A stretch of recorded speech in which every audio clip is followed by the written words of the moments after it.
Southeast Asia has found a way to develop itself, or the different countries, not all of them, but develop themselves and cooperate between themselves. Now, in Africa and, for example, also Latin America, or let's say Latin America because there I know a little bit more, it was more like the US. So this is also our sphere of influence. They also tried to immediately have people there that would influence the elites in the different Latin American countries. But in some countries, some parts, they actually started out, you could say, but by force, also by domination, not by trying to establish hegemony. For example, by enforcing or by supporting, let's say, military dictatorships, for example, in Latin America. So it was by force. But the elites of these, the political elites of these military dictatorships, of course, then also were, in this case, parts or integrated into the US hegemony, because also there were people who studied in the US actually and had ties to the US. Now, these are probably not as or were not as formalized as the ones in Europe, because again, I think that there was an element or more of an element of force to dominate the different Latin American countries. Also meant that they didn't need so much to influence the elites, and if the elites already then got hold of the resources and so on, or not resources, rather the money that came out of the privatization of all those resources, then they didn't need that much more work to have them in this ideological sphere, or they were already persuaded just by that, just by these facts, by these events. So that's why, which doesn't mean that there are not at all these types of networks in other countries. For example, in Latin America, they are, and there is financing going on from the US to other parts, other countries. But again, it's not like it doesn't have this official naming of we are a transcontinental American organizations, for example.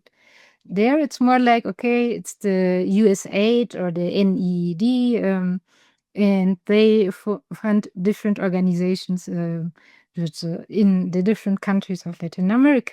Now, I don't know if this might be similar in Africa. There, I don't. I could imagine it might be, but so that's how. That's my hypothesis why it's not as entrenched, not as official and institutionalized.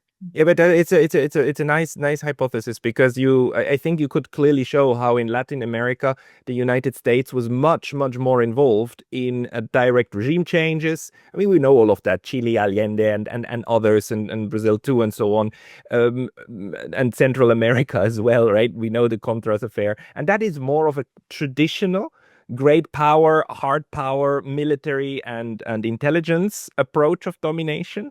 Whereas with Europe, apparently the strategy was not regime change, but ideological capture.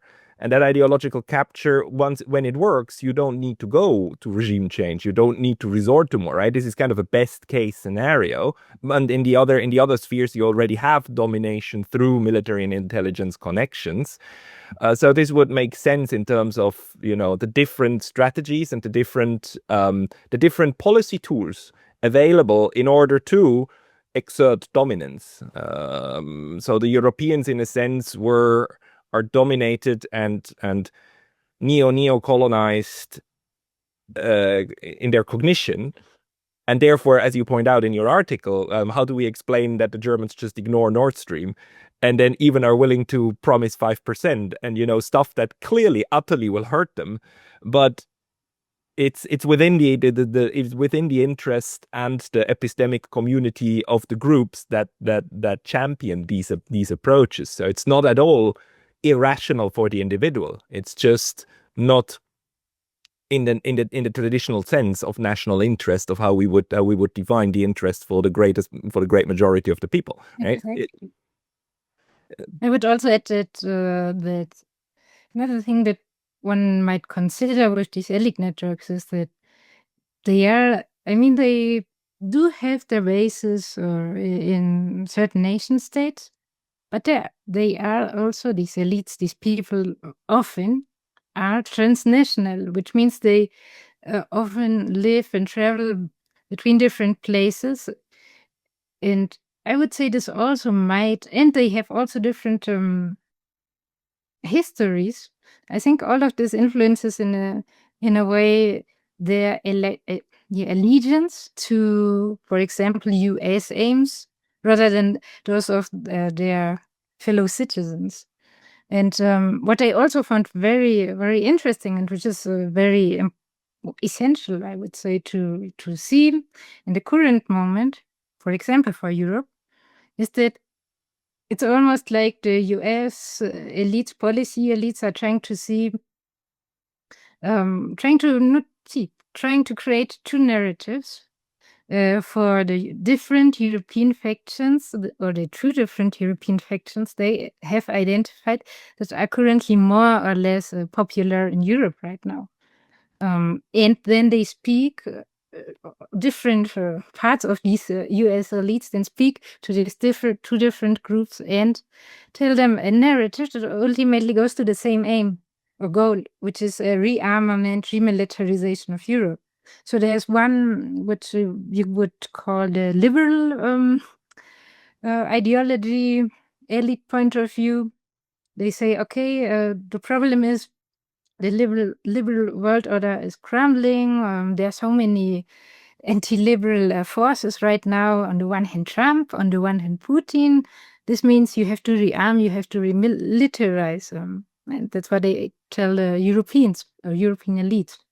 And then there's the other faction that is more like conservative, ultra conservative, and they say, "Oh well, we need to restore our values and morals and all of this."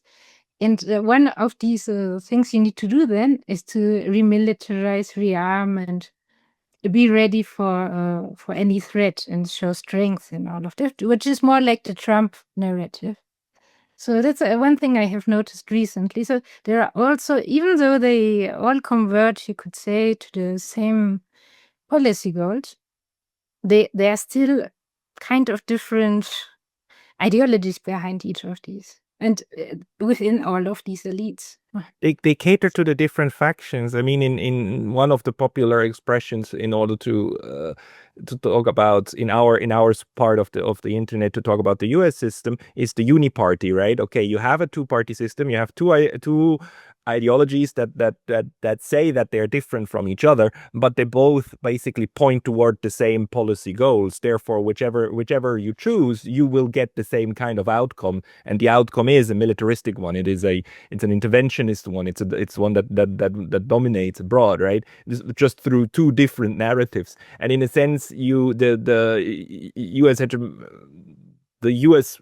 elite networks kind of replicate that in these foreign constituencies, that then you leave very little space for other approaches, and those approaches are then like heavily fought on a narrative level, right? If we again go to Germany, the way that the AfD on the one hand, which is a traditional nationalistic party, and the BSW, Bündnis Sarah Wagenknecht, which is a traditional like left-wing party, how they are being ostracized from the political process in order to keep them out from this mainstream pro-war parties.